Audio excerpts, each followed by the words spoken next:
할렐루야. 그동안 평안하셨습니까? 오전에 보니까 김현규 목사님 오셔서 말씀을 정전기가 이게 죄송합니다. 전기를 하도 많이 타가지고 김현규 목사님 오셔서 설교를 하셨네요. 그런데 제가 하는 게 불평하는 건 아니지만은 이름 한자가 다른데 어떻게 사람이 이렇게 다릅니까? 키도 크고 얼굴은 저보다 조금 덜 그렇죠? 얼굴은 조금 저를 한번 본 사람은 절대 잊어버리지 않더라고요. 제 이 탁월한 외모에 모든 분들이 아닙니까? 이름 한자에 어떻게 사람이 이렇게 다른지 모르겠어요. 저는 목소리도 거칠거칠하고 말도 빠르고 키도 아담하고 이런데 뭐 키도 크고 얼굴도 잘생기고 목사님 그러시잖아요. 제가 불평하는 건 아닙니다. 제가 설교 들어가기 전에 잠깐 선교사에게 관한 짧은 보고를 좀 드리고 설교를 했으면 좋겠습니다. 뒷부분이 선교 보고를 하니까 김이 빠지더라고요. 저는 스리랑카에서 인도 바로 밑에 있는 이렇게 고구마같이 생긴 이런 작은 섬이 있는데 인구 2,100만 명의 사람이 살고 있습니다. 주종족이 두 종족이 있는데 하나는 싱할라족이 전체 땅 한 85% 되는 땅에 1,600만 명이 살고 있고 북쪽과 동쪽 해안가 쪽으로 320만 명의 타밀족이 살고 있습니다. 저는 그 타밀족을 대상으로 사역을 합니다. 그리고 저는 교회를 개척하는 사역을 하는 게 아니고요. 선교단체를 운영하고 있습니다. 이유가 있습니다. 교회를 개척하면 그냥 교회를 개척해서 주변 사람들을 이렇게 전도해서 교회로 이렇게 이끄는데 그런 게 아니고 대상 전체를 사역을 하다 보니까 좀 전략적인 접근을 하다 보니까 교회보다는 선교단체가 훨씬 좋겠다 생각해서 그렇게 했습니다. 지금 8명의 전임 사역자가 있고 어린이 전문 사역자로 스리랑카 내에는 지금 뭐 인형극 전문팀이나 어린이 사역을 전문적으로 하는 팀이 어린이 전도협회에 있긴 있는데 전체적으로 다 아우르는 그런 팀은 잘 없는 것 같습니다. 어린이 사역을 잘하고 있고 어린이 사역뿐만 아니라 어린이 캠프, 그 다음에 중고등부 캠프, 우리로 치면 이제 성경학교죠. 여름성경학교 같은 거를 합니다. 아직까지는 들어간 지 얼마 되지 않아서 하나님 계속 기도를 시켜서 지금 몇 년째 계속 기도만 하고 있습니다. 90% 사람들이 힌두교를 믿기 때문에 길거리 나가면 길에 100m마다 힌두 신전이 하나씩 있습니다. 새벽으로 밤으로 낮으로 끊임없이 울려대는 무슬림이 사는 지역에도 그렇지만은 힌두교도 그에 못지 않습니다. 막상막합니다. 그런 가운데 믿음의 뿌리를 내리고 복음 전파를 하려고 하니까 이 영적인 어떤 것들이 기경되지 않고는 상황의 반전을 기대하기 어렵다는 것이 제 판단이었습니다. 그래서 지금 어린이 사역은 하고 있지만은 다른 사역은 기다리면서 계속 기도만 하고 있습니다. 그리고 목회자들을 재훈련시킵니다. 80% 목회자들이 신학을 하지 않았습니다. 목사님 저 사역하고 싶습니다. 교회를 섬기고 싶습니다. 그렇게 하면 그래 오너라. 그래서 노예 가서 안수 그냥 하고 세워서 바로 그 다음 날부터 사역을 합니다. 뭐가 되겠습니까? 그죠? 물론 신학을 한다고 해서 목회를 잘한다고 생각지는 않습니다. 그러나 신학은 우리의 어떤 기본적인 어떤 틀을 만들어주기 때문에 꼭 필요한 필수 불가결한 과정이라고 생각합니다. 그래서 설교를 들어보면 어떤 교회 가니까 한 120명 모이는 교회가 있는데 예배 시간이 4시간이 되더라고요. 4시간요. 죽는 줄 알았습니다. 한마디도 못 알아듣는 타밀어를 그것도 성교사 좋을 수 있습니까? 또 엄한 짓 할 수 없잖아요. 평온 끓여가 뭐 이럴 수도 없고 4시간을 정말 십자가를 지는 마음으로 인내했습니다. 두 번째도 가니까 또 그렇게 하더라고요. 젊은 사람들이 예배 중간에 나가버려요. 그래서 제가 마치고 난 다음에 이제 그 목사님 불렀습니다. 만나 얘기를 했습니다. 당신이 예수님이라면 내가 이해를 하겠다. 현대 목회의 흐름들을 좀 너무 모르니까 기초가 없으니까 보통 교회들이 예배를 1시간 정도 드리는 것 같다. 길어도 2시간은 잘 안 넘어간다. 그렇다. 그런데 설교 내용을 들어보면 그냥 성경 본문을 설명하고 해석을 해주고 적용해 주는 게 아니라 그냥 지난주에 있었던 얘기, 집안 얘기, 강아지 얘기, 이런저런 결혼식 얘기, 장례 얘기 끝. 설교가 아닙니다. 신변잡기적인 그 간증도 아니고요. 그렇게 하니까, 강단이 그런 식으로 하니까, 여러분 강단의 메시지가 바뀌지 않으면 교회 절대 부흥이 안 됩니다. 제가 저주로 하는 게 아닙니다. 하나님의 말씀은 살았고 좌우의 날선 어떤 칼보다 예리하여 우리의 혼과 영과 관절과 골수를 찔러 쪼개기까지 합니다. 로마서 10장 17절에 이렇게 말합니다. 그러므로 믿음은 들으면서 나며 들음은 그리스도의 말씀으로 말미암다고 말합니다. 설교 자꾸 들어야 됩니다. 자꾸 들어야 돼요. 근데 문제는 들으러 나왔는데 설교가 준비되지 못했고 나올 때마다 은혜가 우리 속에서 전달되지 못한다면 주는 자와 받는 자 사이에, 물론 성령님께서 그 일을 궁극적으로 하시지만 준비되는 것과 본문 준비 잘해야 합니다. 정말 본문 준비 최선을 다해야 합니다. 저는 설교 준비하면 하루 종일 합니다. 30일철야 40일철야 하면은 아침에 일어나서 새벽기도 마치고 바로 설교 준비 시작합니다. 본문이 신약이면 헬라부터, 그다음 구약이면 히브리어부터 연구하기 시작합니다. 그리고 묵상하고 중간중간에 필요한 것들, 나에게 주시는 영적인 교훈들 여러 가지를 잘 정리를 합니다. 그리고 설교를 합니다. 와서 성도들이 30일씩 40일씩 나오는데 은혜 받지 못하는데 40일씩 기도해야 하면요, 사람은 죽입니다. 그거 기도 못합니다. 기도 안 돼요. 40철야를 한다고 말하면 그냥 기도에 빙점이 있는 것이 아니고 메시지에 있습니다. 이번 40일 기도회는 다니엘서를 강의하겠습니다. 굉장히 기뻐합니다. 기대합니다. 준비기도 하고요. 저를 위해서 늘 기도합니다. 성도들이 아침에 딱 일어나면 저를 위해서 기도하도록 되겠습니다. 왜냐하면 성도가 살려가면 목사가 살아야 됩니다. 목사가 영적으로 살아서 이 거센 물줄기를 거슬러서 확 뛰어 올라가는 그런 연어처럼 그런 어떤 영적인 힘들이, 역동하는 영적인 힘들이 나타나고 전달되지 않으면 교회는 죽어갑니다. 서서히 죽어갑니다. 모릅니다. 그러니까 우리가 물속에 들어갈 때 불을 처음에 떼면 처음에 미지근해서 괜찮지만 점점 뜨거워지면 자기가 익어 죽어가는 것을 모르는 것처럼 우리도 영적인 그런 세계로 무감각의 상태로 들어갑니다.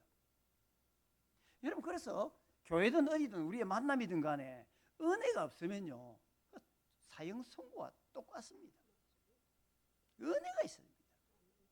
여러분, 여전대 모임에 갔어도 마찬가지예요. 얘기하는데 뭐 아들 얘기, 딸 얘기, 뭐 시집장가간 얘기, 그런 얘기 해가지고는 물론 뭐 신변잡기적인 얘기를 안 할 수는 없습니다. 우리 사는 것을 얘기하니까요. 그런데 은혜 받은 사람들은 말씀 속에서 묵상하는 것과 뭐 어디서 설교를 듣든 인터넷으로 듣든 간에 설교를 들은 어떤 은혜 받은 것들이 전달됩니다. 내가 지난주에 말씀 묵상했는데 이래 살았는데 이래 나오더라. 이 메시지 수준이, 삶의 말씀을 적용한 수준이 달라지는 것입니다. 그래서 은혜가 있는 교회입니다. 그동안 수고들 많으셨습니다. 저도 여러분과 같이 기도했습니다. 담임 목사 청빙을 위해서요. 저도 늘 여러분을 기도합니다. 어떤 분들은 생각도 자주 나고 그렇습니다. 여러분, 제가 이제 이번에 들어온 이유는 비자 문제가 있습니다. 스리랑카는 선교사 비자를 내주지 않습니다. 있는 선교사 잡아가지고 무조건 경찰에서 잡아가지고 추방시키고 있습니다. 바람이, 비바람이 많이 불었습니다. 그 땅에 남아있기가 참 쉽지 않습니다. 제가 목회할 때는 선교사님들이 비자 문제를 제일 어려운 얘기를, 비자 문제를 제일 어렵다고 얘기했습니다. 늘 우리가 중보 기도할 때 40일 기도할 때마다 교회를 위해 그렇게 많이 기도하지 않습니다. 파키스탄의 카라칼팍 쪽이라면 모릅니다. 우리는 미전도 종족으로 해서 늘 기도했습니다. 어떤 40일은 모든 기도를 미전도 종족만 위해 기도했습니다. 너희는 먼저 그의 나라와 그의 의를 구하라. 말씀 그대로 하는 것입니다. 그리하면 이 모든 것을 다 하신다. 우리가 복음과 하나님 나라에 충실하고 하나님께서 우리의 죄를 도말하고 우리를 구원으로 인도하시는 그런 구원의 행위, 하나님의 의, 그의 의, 로마서에서 말하는 하나님의 의입니다. 그러면 하나님이 우리의 모든 삶을 책임지시고 이끄시고 인도하신다는 것입니다. 그러니까 복음에 관심이 없고 선교하는 데 관심이 없고 전도하는 데 관심이 없는 그런 공동체 속에서는 그런 어떤 아무런 그리고 아무 일도 없는 것입니다. 마귀가 하나도 두려워하지 않습니다. 매일 모여봐야 그게 극입니다. 마귀는 절대 그런 사람 두려워하지 않습니다.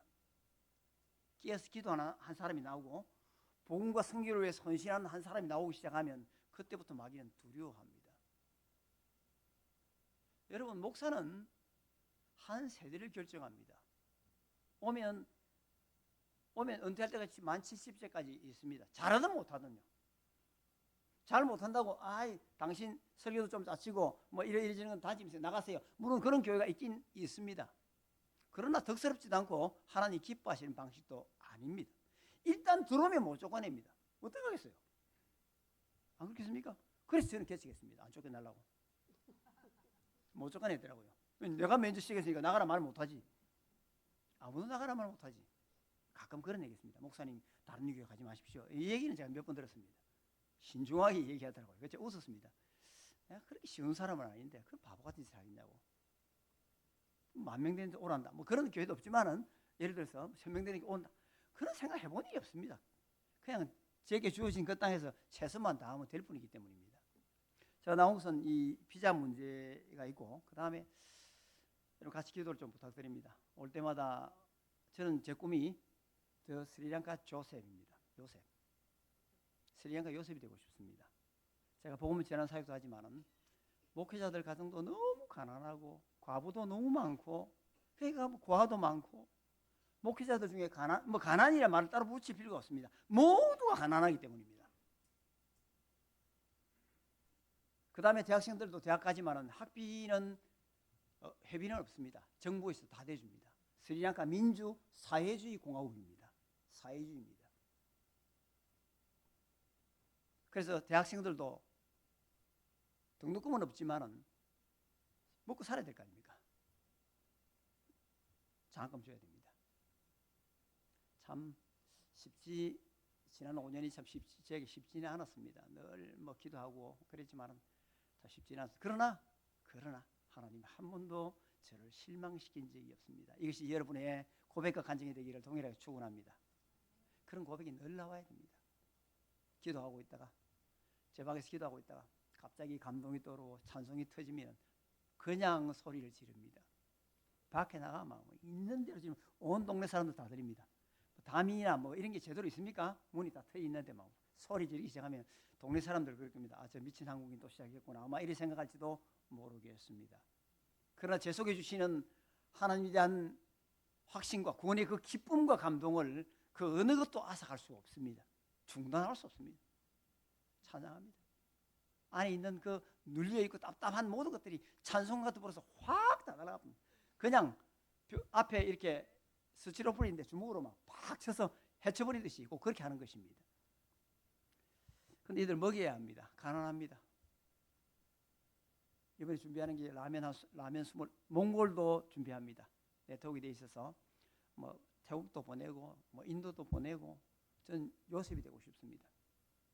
늘 7년대 풍년을 위해서 기도하는데 풍년이 잘 안 오더라고요. 아직 흉년인가? 하나님 언제가 풍년입니까? 물어보면 혼자 지 혼자 막 이상한 소리 하고 그럽니다. 사람들이 어쩌다 보면 저를 약간 이런 사람으로 보기도 합니다. 그렇어요. 하나님과 대화를 하고 묵상하고 나누고 그렇게 합니다. 늘 일상을 그렇게 합니다. 별로 인상 쓰고 찡그리고 막 화를 내고 그런 일이 없었던 것 같아요. 제 임사역자들이지만은 오면 늘 웃습니다. 제가 이유를 잘 모르겠어요.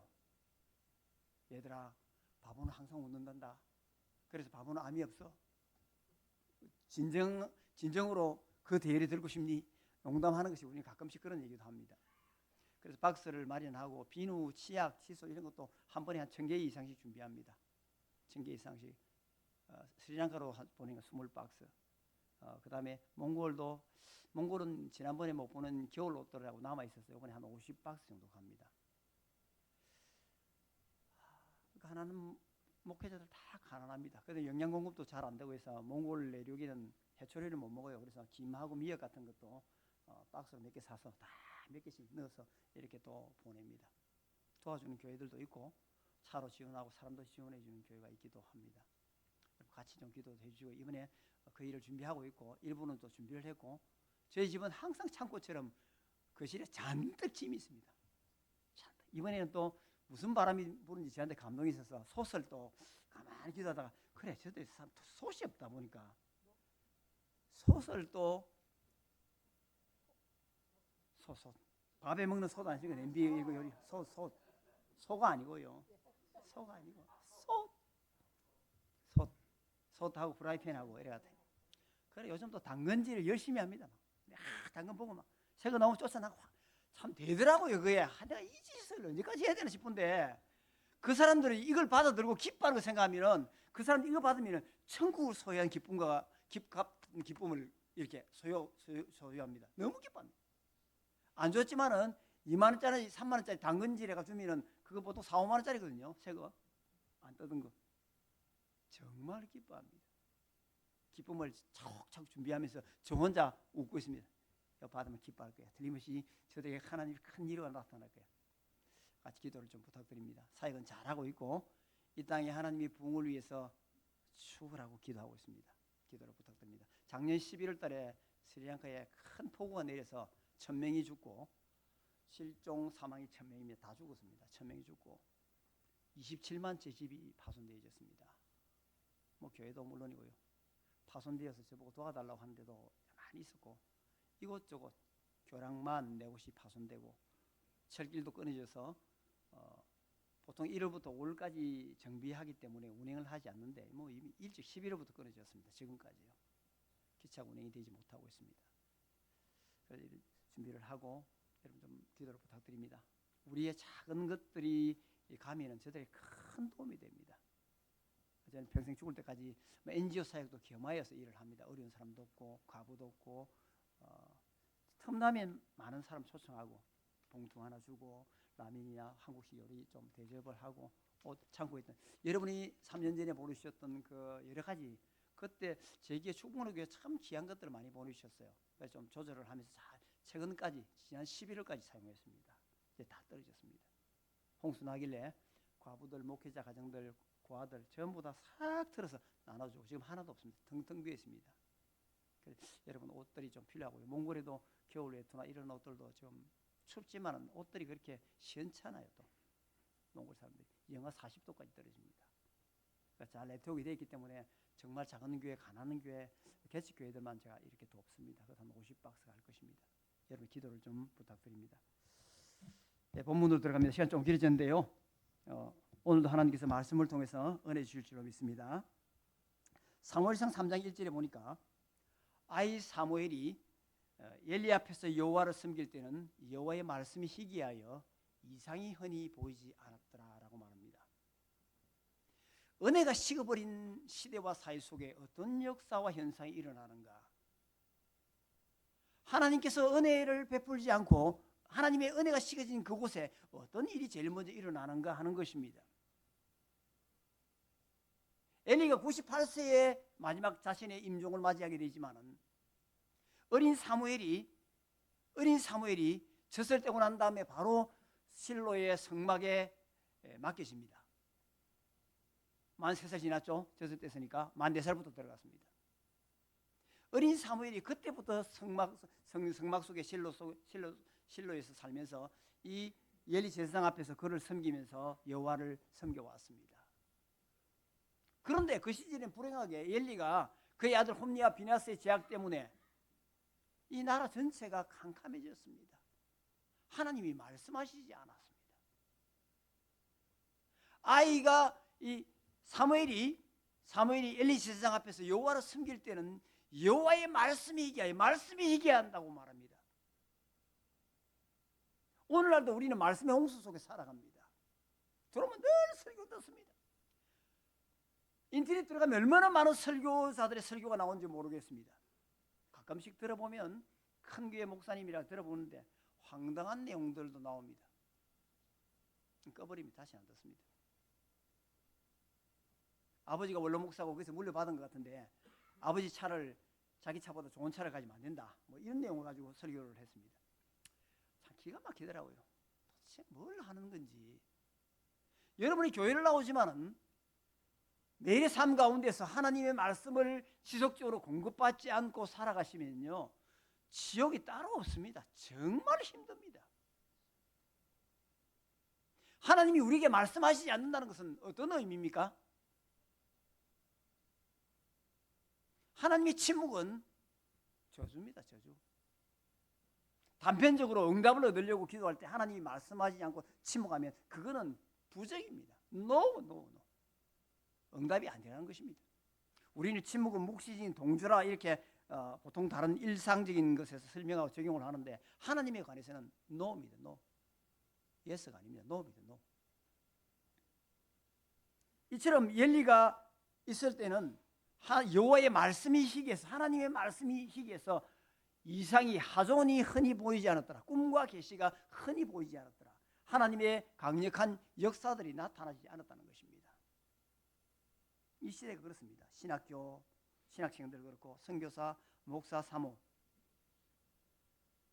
태국의 선교사 제가 몇 주 전에 어떤 교회 집회를 갔는데 그게 목사님이 선교사역을 선교지를 돌면서 또 신학 강의를 하는 분이에요. 그런데 태국의 그 어떤 한 지역에 밑에 그 무슬림권 지역에 있는 선교사들 모임에 갔대요. 그러면서 참 탄식을 하더라고요. 선교사들이 왔는데 다 패배주의에 젖어서 낙심과 탄식 가운데 있고 아무리 전도해도 열매가 없다는 거예요. 무슬림권이 그렇습니다. 그런데 그런 어떤 사역적인 어려움보다는 더 안타까운 것은 그들 속에 있는 패배주의적인 의식이라는 것입니다. 패배주의. 낙심, 미래가 보이지 않는다는 것. 저도 아제르바이잔 갔을 때 어떤 선교사님이 15년 있었는데 성도가 한 명도 없더라고요. 그걸 비난하지는 않았습니다. 그만큼 어렵다는 것입니다. 여러분 15년 동안 교회 목회를 하는데 성도가 한 명도 없다? 여러분 어떤 마음이겠습니까? 저는 못합니다. 저는 못합니다. 집에서 한 명 데리고 개척이 시작했지만은 저는 그렇게 하지 못할 것 같습니다. 그 목사님이 하는 얘기가 선교사들의 가장 큰 문제가 그들 속에 하나님의 말씀이 없다는 것입니다.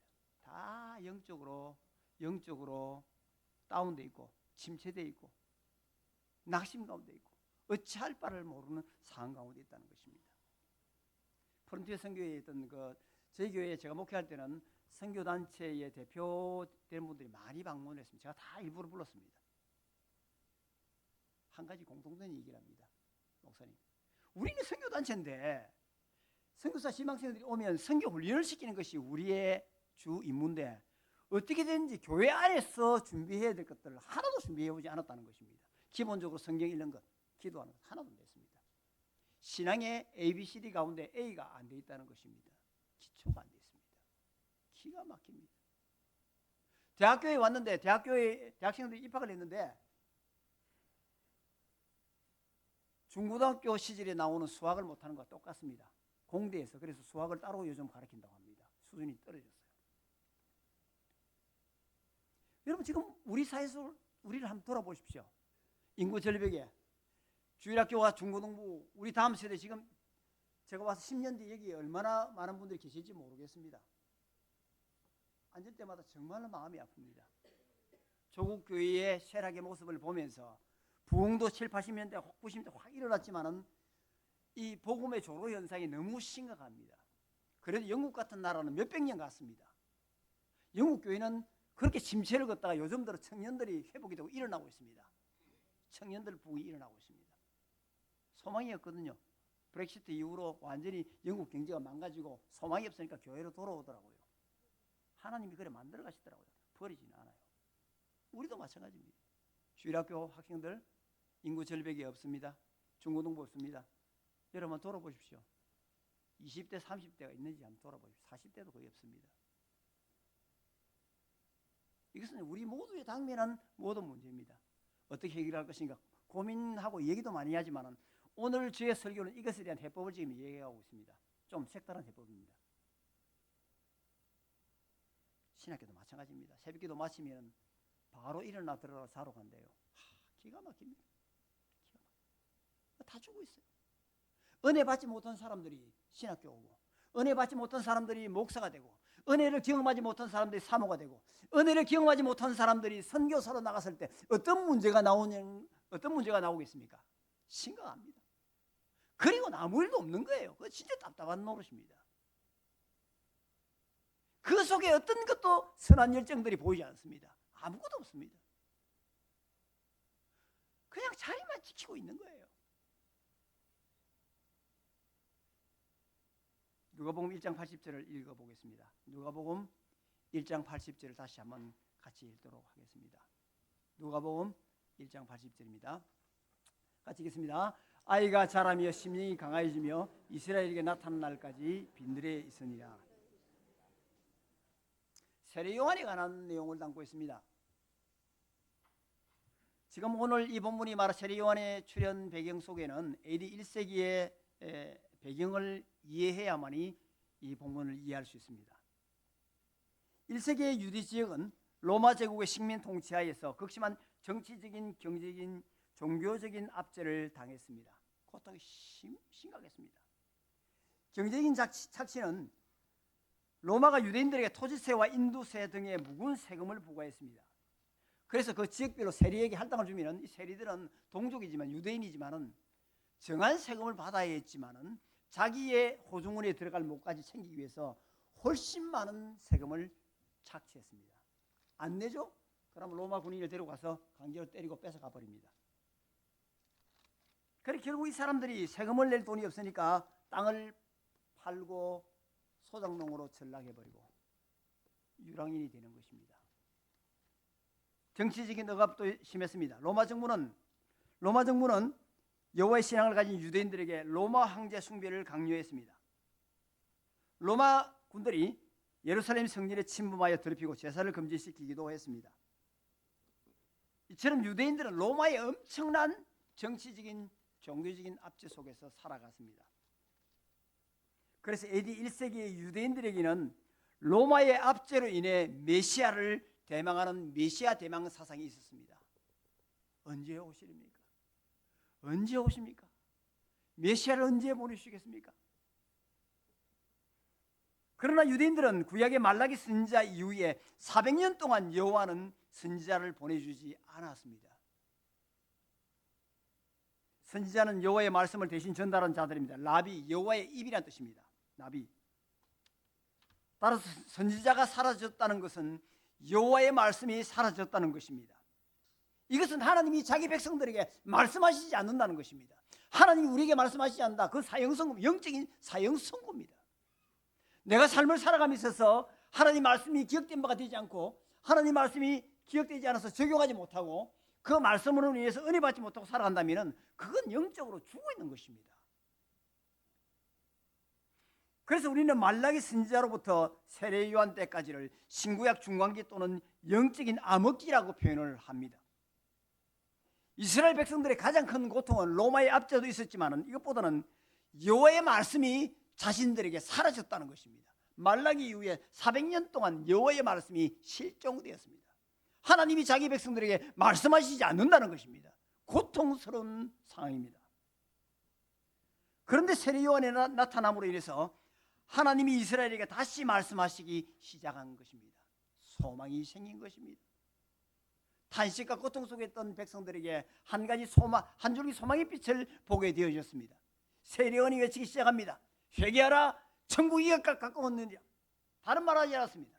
현란한 수사학적인 표현도 없었습니다. 그의 메시지는 하나입니다.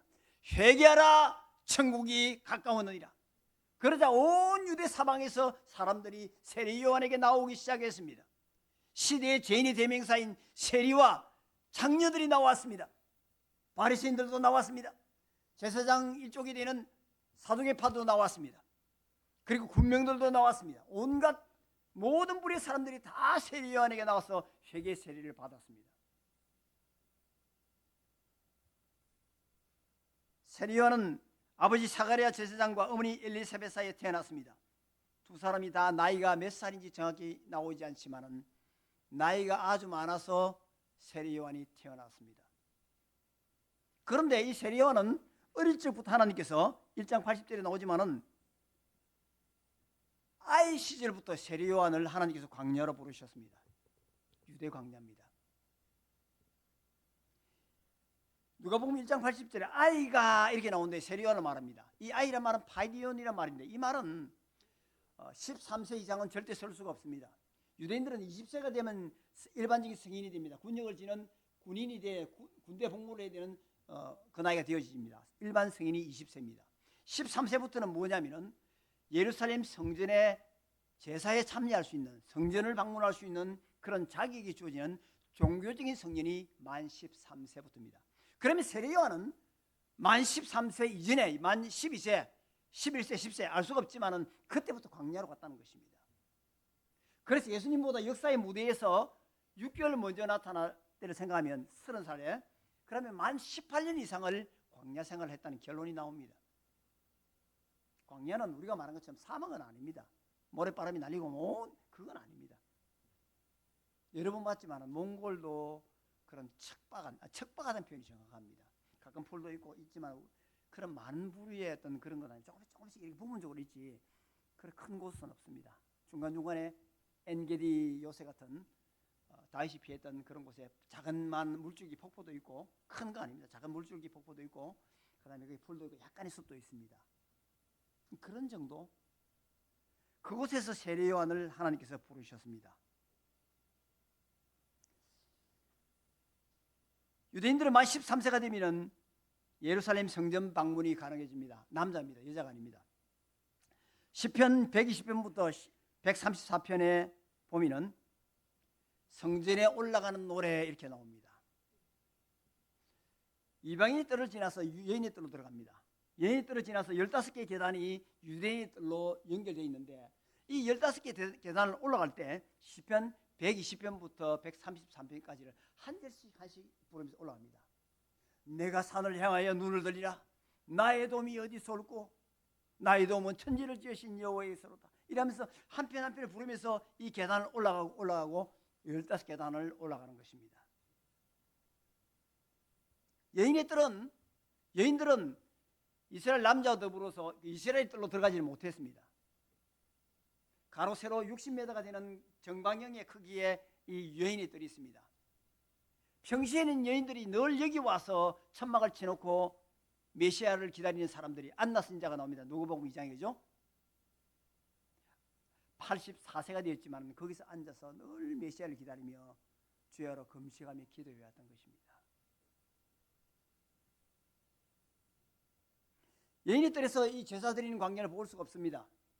높이가 15개 계단이 있기 때문에 볼 수가 없으니까 이 15개 이 여인의 뜰 60m 되는데 내 모퉁이마다 이렇게 2층으로 달아올려서 테라스를 만들었습니다. 위에다가요. 그래서 이렇게 유대인들 제사 집전한 걸 볼 수 있도록 그렇게 만들었습니다. 이렇게요. 연기가 피어오릅니다. 제사장의 뜰이 있고 그 사방에 둘러싸이는 이스라엘 남자들이 갈 수 있는 그런 뜰이 있습니다. 유월절, 오순절, 장막절 세 번의 절기 때 그렇게 했지만 주로 후기에는 유월절 때만 이스라엘 남자들이 예루살렘을 방문했다고 합니다. 따라서 세례 요한은 최소한 18년 이상을 광야에서 살았습니다. 여러분 광야에서 생활 규칙을 말할 때 세례 요한에 대해서 뭐라고 말하고 있습니까? 메뚜기와 덜꿀을 석청을 먹었다고 말합니다. 우리가 이를 생각할 때 오해가 없어야 됩니다. 이야, 세례 요한이 건강식을 먹었구나. 좋은 거 다 먹었네. 메뚜기, 고단백, 프로틴 많지. 오케이.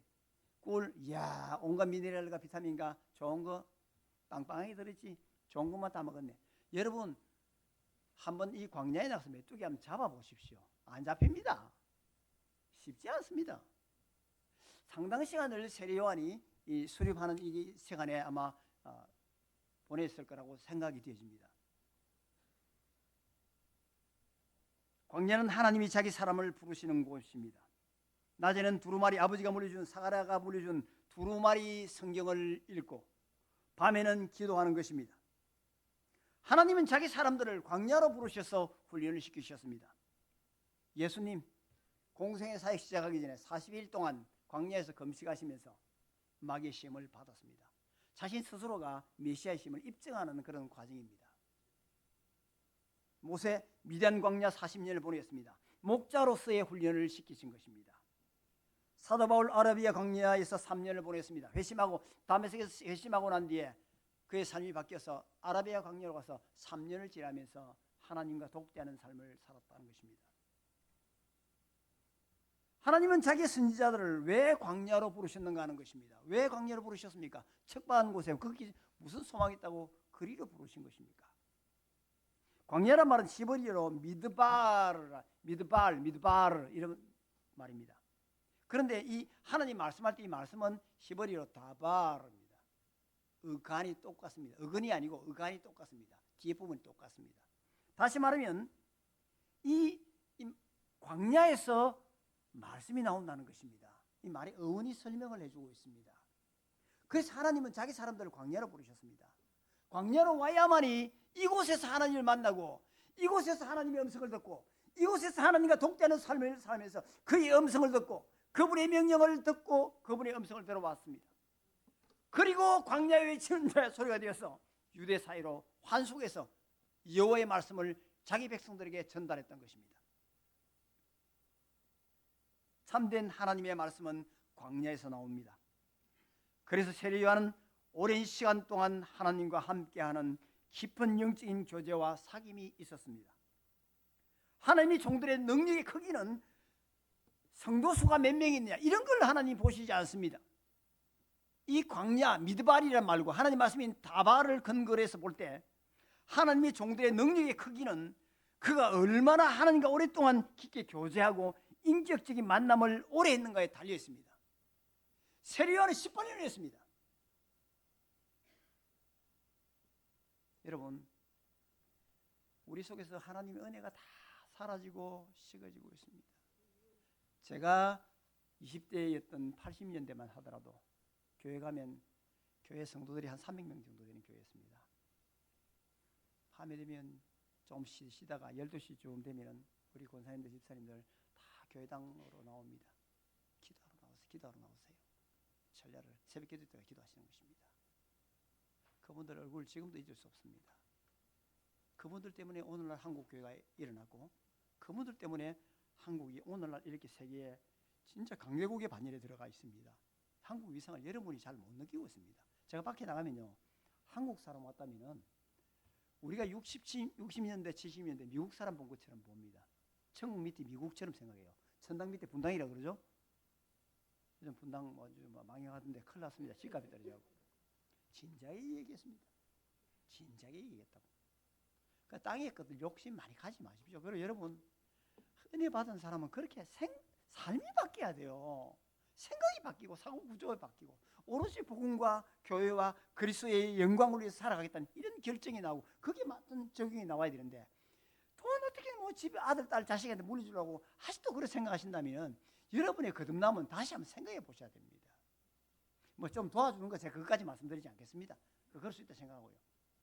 왜 그걸 자기 자녀에게 다 꼭 애가 물려주려고 그렇게 생각하십니까? 조금만 생각해 보시죠. 우리는 뭐 돈이 없으니까 그런 생각이 없어요. 없어요. 우리는 걱정할 게 없다고요. 유산 물려줄 게 있습니까? 불이 났는데 거지 부자가 있었습니다. 그 아버지가 아들 보고 이랬습니다. 아들아, 니는 내한테 늘 감사해야 된다니까. 왜요? 뭘 감사해? 우리가 밥 비벼 먹고 만나리 사는데니까. 우리는 불이 날 집이 없잖아. 걱정할 필요가 없다, 우리 아들아. 제가 그 얘기하고 있습니다. 문제될 게 없습니다. 돈이 없으니까 뭐 물려줄 것도 없고 고민할 것도 없고. 여러분 부탁드립니다. 연세 드신 분들은 오늘 그냥 지나가는 말로 듣지 마시고요. 제가 총회선기부 얘기를 이미 한 10년 전에 얘기 드렸습니다. 한 달에 1억씩 적자가 난대요. 선교사님들 후원이 그만큼 안 들어온다는 겁니다. 그때 제가 참 마음으로 분노했습니다. 아유, 우리 고신교회들 참 목사 장로들 다 죽었어. 그 한 달에 내는 1억을 그 선교를 위한 그거는 못 메꿔내나. 1년에 12억밖에 더 됩니다. 죄송합니다.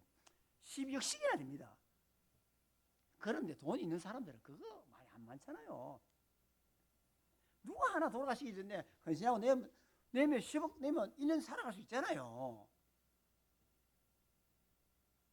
제가 쉽게 말한 이것이 여러분이 쉽게 받아들일 수 있을 때 여러분이 이것을 제가 말할 때 은혜가 정상화된 상태라고 설명하는 것입니다. 아이고 목사님 그걸 어떻게 해요? 우리 아이들 아이고. 여러분 아직 뭐 천국이 멀었습니다. 웨슬레가 한 말처럼, 영국의 유명한 봉사 웨슬레가 한 말처럼, 호주머니가 회개 안 되는 사람 회개를 믿지 말라고 했습니다. 하나님이 일하는데 돈 계산해서 세면요, 자기 손해입니다, 여러분요. 그렇다고 제가 이상한 봉사처럼 맨날 돈 내라 그런 사람도 아니고요. 그렇게 해서 안 됩니다. 하나님 앞에 아끼면은 하나님도 우리 일에 대해서 계산합니다. 우리가 계산하면 하나님도 계산합니다. 자녀들 던져놔도 뭐 잘 커요. 잘 뭐 알았어. 우리는 이제 가라. 우리 길 간다. 잘 살아가고 있습니다. 하나님이 그 길들을 잘 인도하고 있습니다. 이처럼 우리의 가장 중요한 포인트는 뭐냐면은, 사역자도 그렇고 교회도 그렇고 성도도 그렇고 살아가려면 하나님의 은혜가 늘 머물러 있어야 됩니다. 오직 은혜. 여러분 상 가운데 목회자들도요, 은혜를 많이 경험한 사람들은, 이제 제가 스리랑카 가보니 그렇더라고요. 이제 60한 5년 살아보니까 이제 그 살아가도 수많은 것들이 정말 중요한 자산이 있더라고요. 간증이 될 수도 있지만 이렇게 얘기하면 애들이 눈이 동그랗죠. 하나님 참 은혜를 많이 주세요. 그건 제가 보고 우리 사역자들 보고 그럽니다. 스리랑카 현지인 사역자들 보고, 너는 참 복받았다. 내가 젊었을 때 왔으면 너 이런 거 경험도 못한다. 안 그렇겠냐고. 그래서 은혜를 많이 경험한 사람, 꼭 은사적인 것만을 말하는 게 제가 아닙니다. 하나님께 드림이 되는 헌신에 대한 어떤 은혜도 경험하고, 돈이 많은 밖에 없었는데 헌금 내라니까 그거 내고 나니까 일주일 내내 차비가 없어가지고 집에 돌아갈 때 걸어갔습니다. 광안리까지. 그렇지만 그날 하나님이 제게 주신 그 은혜는 잊을 수가 없습니다. 내 거를 없지만 가난한 전도사가 91년도에 돈이 하나도 없는데, 만 원이 작은 돈이 않아요. 이걸 바꿔놔야 되는데 못 바꿔놨어요. 그렇다 헌금 주민이 왔을 때 만 원 넣고 9,000원 거슬러 갈 수 없잖아요. 잠깐만. 이거 아니잖아요. 고민을 많이 해서 헌금하지 말고 얼굴에 한번 철판 깔까? 많은 생각이 있어서 지나갔습니다. 여러분, 존심에 대신 간다는 말 들어보셨습니까? 사역자의 존심이 있습니다. 야, 굶어 죽어도 뭐 어떻게 그렇게 하겠습니까? 뭐 저 거룩한 말로 신앙 양심이라 말할지 모르겠지만 뭐 너무 고상한 말이고, 이 존심이 대신이 가는 거예요. 하나님 알아서 하십시오. 근데 앉아고 모든 예배와 순서를 다 마쳤는데 하나님 돈을 안 줘, 차비를 안 줘요. 기도하는데 안 줘. 보통 이래 되면 마지막 해피엔딩이 돼가지고 누가 와가지고, 전사님 이거 돈을 딱 이렇게 돼야 되는데 아무도 안 오고 친한 분들 그날따라 다 쌩쌩하면 지나가는 거야. 내가 그 분들 바라보고 있는 것도 아니지만은, 오늘 왜 이러지? 7시까지 앉아 있었습니다. 이거는 걸어가라는 사인이다. 가자. 나는 가리라. 집에 갑니다. 걸어가는데 뭐 그렇게 먼 길은 아니었지만, 근데 여러분, 그때 하나님 제게 주신 그 은혜가 제가 평생에 죽을 때까지 못 잊습니다. 돈을 100만 원 저한테 줘가지고 제가 막 택시 타고 가는 것보다도 아무것도 없이 걸어가는 그때 주시는 은혜가 평생 기억이 난다는 것입니다. 정말 은혜를 많이 주셨습니다. 마음에 기쁨을 주시는데 그 기쁨을 설명할 수 없습니다. 그 기쁨 지금도 기억합니다.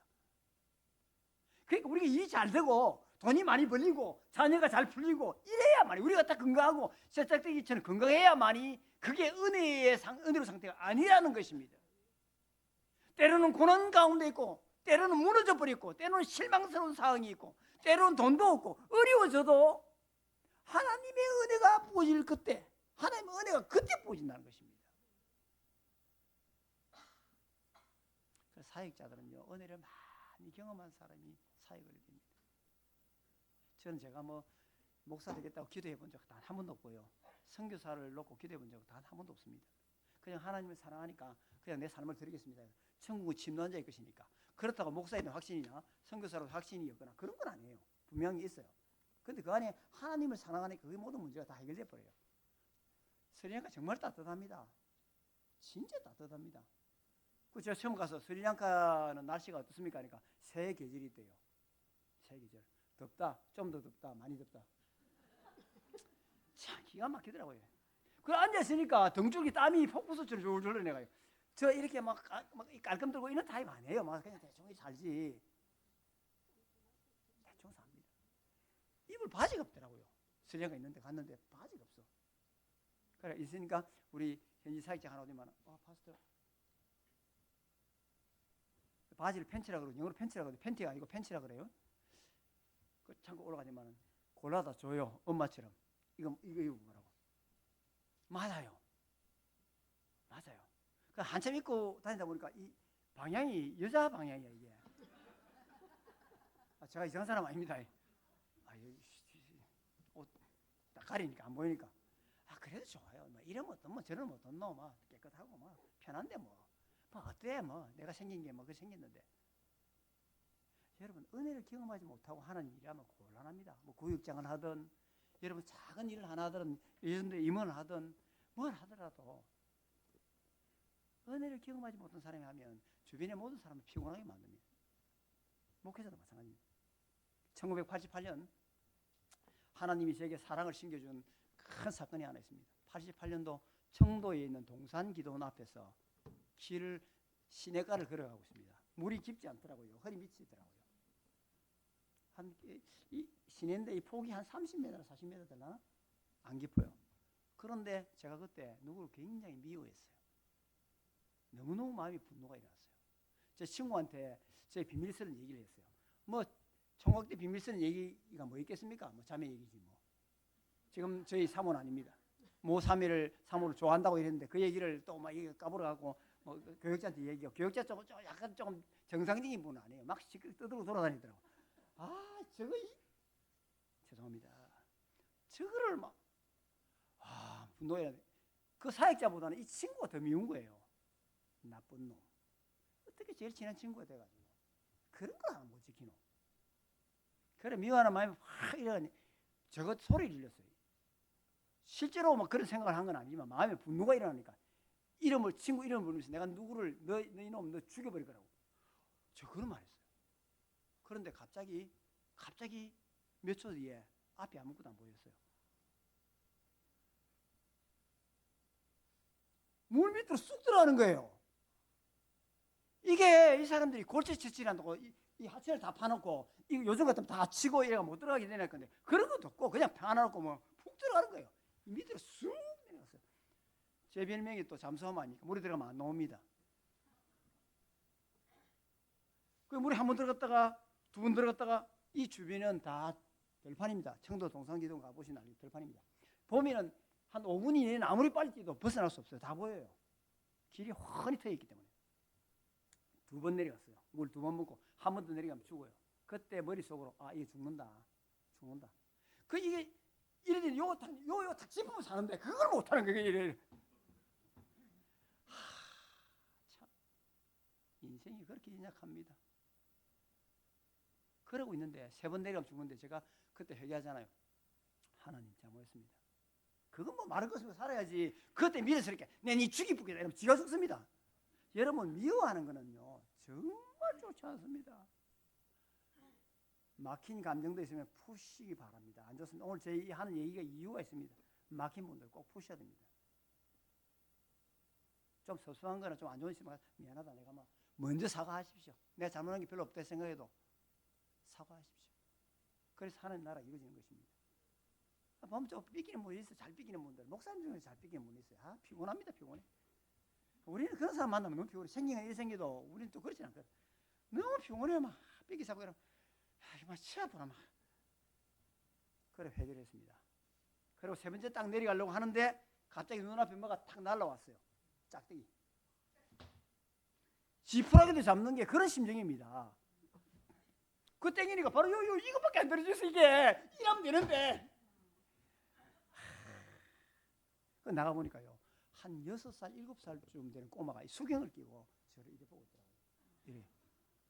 이래 이제 만화에 나온 내용처럼 막 물고기 나오고 막 앉아가 30분 정도 기한했어요. 너무 고맙잖아요. 그래서 제 안에 있던 거 돈을 좀 털어주려고 뭐 만 원이 2만 원이 있었는지 모르겠습니다. 그거 챙겨주려고 이래 보니까 애가 없어. 금방 있었는데 얘가 아무리 빨리 뛰어도 어른이 뛰어도 5분 그 청도 동산기도 앞에요. 개활집니다. 못 벗어나. 아무리 둘러봐도 이게 또 몇 번 돌아본지 몰라요. 누굽니까? 하나님 천사를 보냈습니다. 그거 분명합니다. 사람 같으면 5분을 뛰어야 되는데 그 시간 30초밖에 안 됐어요. 제가 이 물통에 이거 여러분 이렇게도 은혜 주십니다. 말을 안 들으니까 2005년도에 제가 2002년도 2월 3일에 개척을 해가지고 2003년도에 고신대학 기독교 교육학과에 어떤 자매 둘이가 왔습니다. 집에서 예배 드릴 때인데 왔어요. 어떻게 소문을 듣고 왔더라고요. 근데 한 자매가 보니까 애가 참 좀 총기가 있고 영적으로 이렇게 성령 연사에 대해서 굉장히 민감해요. 머리도 있고 얼굴도 이뻐. 애가 키는 아담한데 총기도 있고 애가 참 또록또록해요. 이놈 참 키우면 잘 되겠다 싶더라고요. 잘 자라났습니다. 늘 기도시키고 하루 5시간씩 기도시키고 그랬습니다. 그렇지만 2005년도 2월달 되니까 제3영도교회에서 중고등부 수련이 한다고 특강을 좀 해달라 하더랍니다.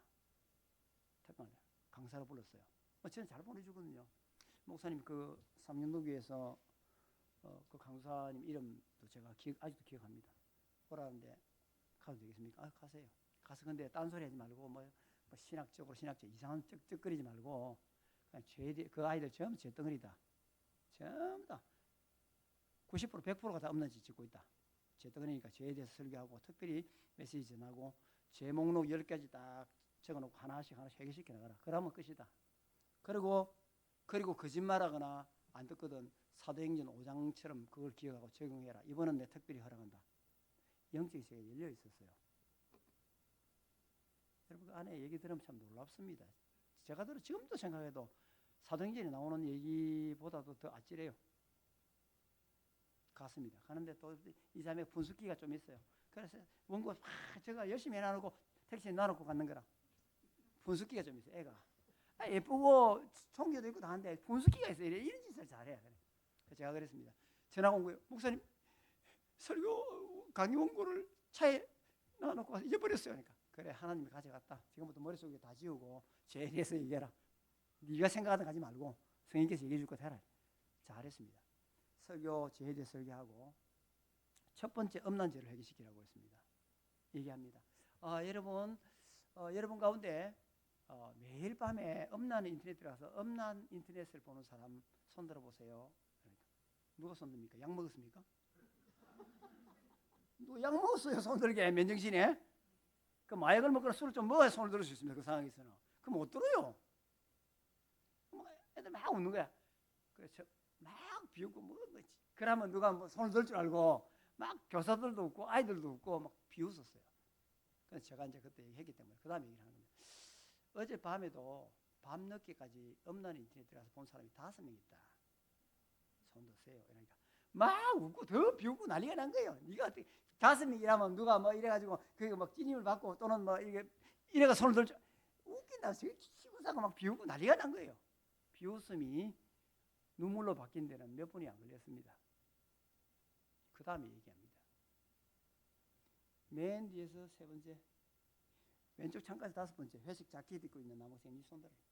네 오늘 새벽까지 수련회 오기 전까지 네 봤잖아. 오늘 새벽 늦게까지 봤잖아. 그러니까 돌아보는 네. 꼭 그런 놈들은 엄한 짓 해요. 다른 사람이 보시고 회색 자켓 입고 네 뒤돌아 방금 네 이러니까 손 들어라. 바짝 드세요. 그러니까 얼굴이 얼굴 안색이 바뀌었어요. 하나님을 본 일도 없고 더더욱 하나님의 사람을 본 일도 없습니다. 이 시대가 이 비극이 여기 있습니다. 여러분요.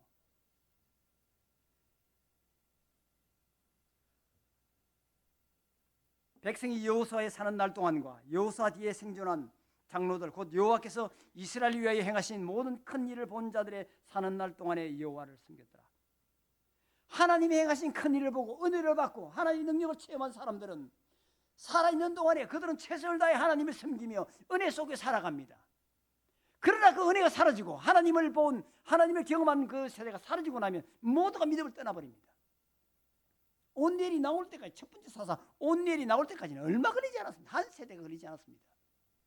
그러니까 은혜가 경험한 사람이 사라지면 은혜를 경험한 사람이 사라지면 교회의 모든 것이 끝입니다. 은혜를 경험하지 않는 목사가 설교를 하고 물론 젊은 나이에서는 많은 것을 할 수는 없다고 생각해도 그러나 저는 젊은 나이 때 그런 경험들을 했습니다. 대부분 다요. 그래서 손 들으라고 하니까 두려움에 떨고 있던 이 아이들이 이곳저곳에 4명이 손 들었습니다. 5명이 딱 손 들었습니다. 그리고 끝났습니다. 평양 1907년도에 있었던 평양 장대인교회 대붕이 일어났습니다. 눈물 흘리며 성령께서 주시는 거룩한 두려움이 임하니까 원초적인 회개가 나오는데 통곡을 합니다. 콧물을 다 흘립니다. 콧물까지 은혜 받으면요 눈물 흘리는 게 아니라 콧물 흘려요. 진짜 은혜는요 콧물까지 흘려야 돼요. 콧물로 눈물 흘리면 엉망진창이 돼요. 울고 옷도 찢고요. 바닥 두드리고 난리다. 아수라장이 됐습니다. 끝. 한 10년 갔다 오게 됐습니다. 여러분 다른 거 필요 없습니다. 하나님의 은혜를 경험하게 됩니다. 아이들 만나 교회라 안 됩니다. 내가 삶으로 보여줘야 됩니다. 삶으로 보여줘야 됩니다. 그리고 교회 속에 늘 은혜가 있어야 됩니다. 얘기하면 나는 지난주에 기도했는데 이렇게 하나님께서 기도 응답을 해주셨다. 여러분 중고등부 사역을 제가 주일학교 유치부 설교도 지금 하라면 바로 합니다. 자랑하는 게 아니고요. 진짜 주일학교도 해요.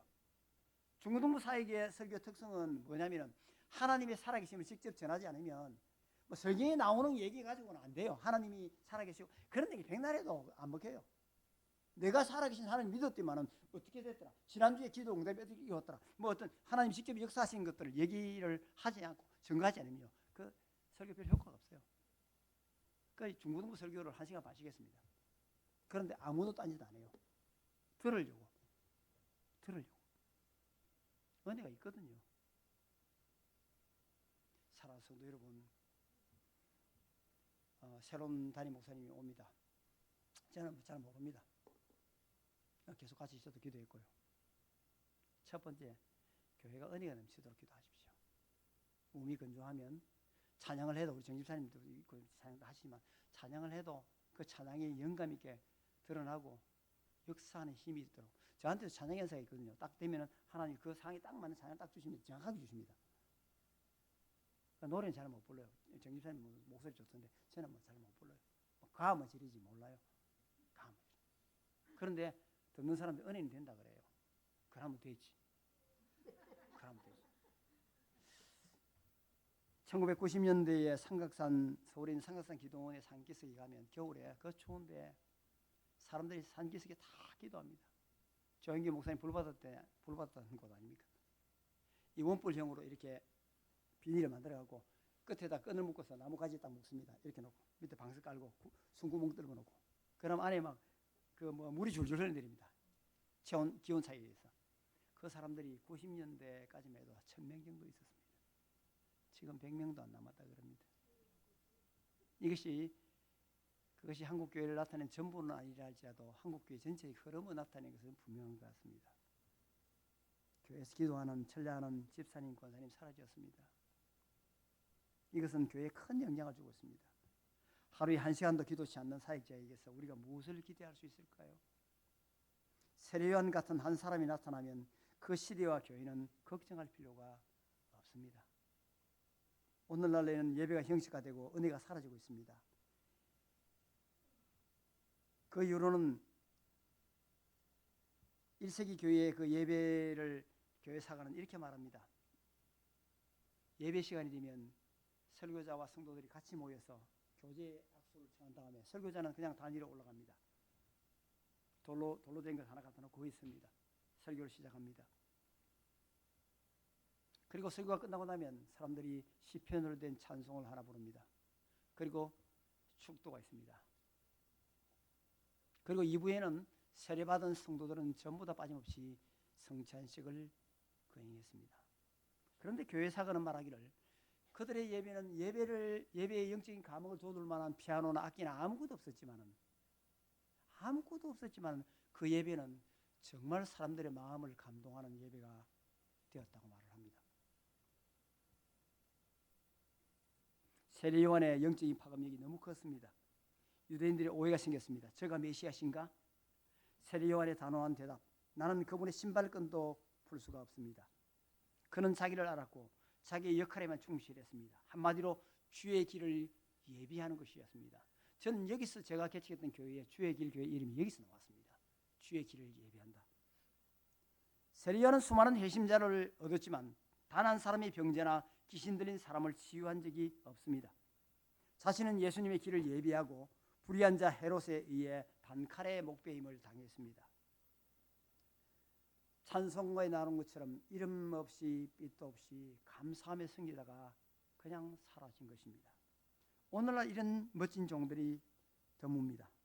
주인을 위해 자신의 모든 것을 쏟아부었던 세례요한, 주의 길을 예비하기 위해 종의 역할에 가장 충실했던 하나님의 종 세례요한은 한 시대와 사회 속에 잊을 수 없는 정광석과 같은 은혜를 베풀었던 세례요한입니다.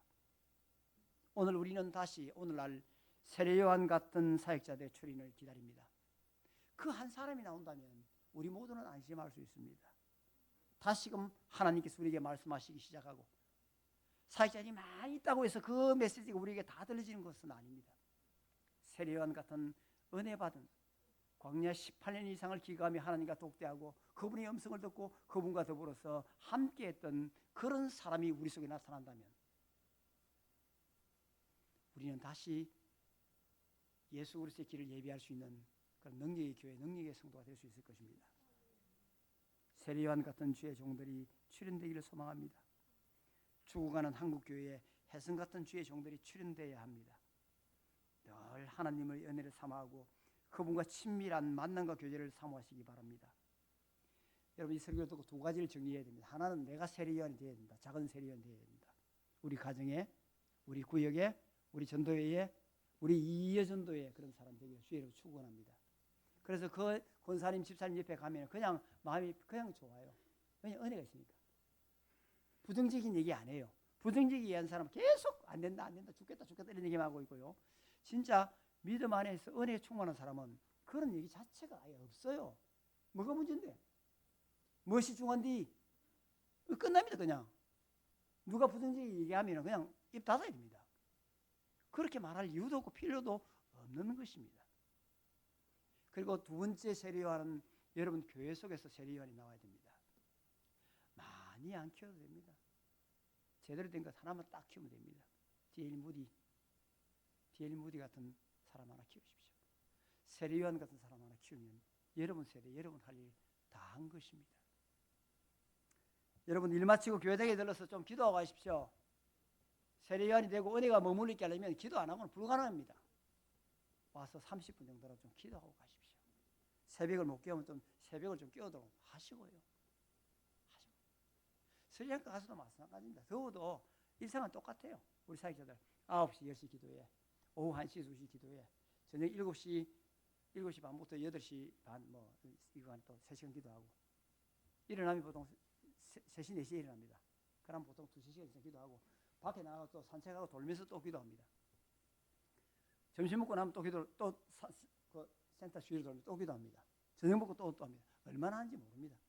그게 뭐 대단하거나 많다고 여겨본 적은 없습니다. 그렇게 할 때 하나님의 말씀이 내 속에서 은혜가 되어지고 그리고 나가서 말씀을 증거할 때 하나님이 은혜로 함께 하신다는 것입니다.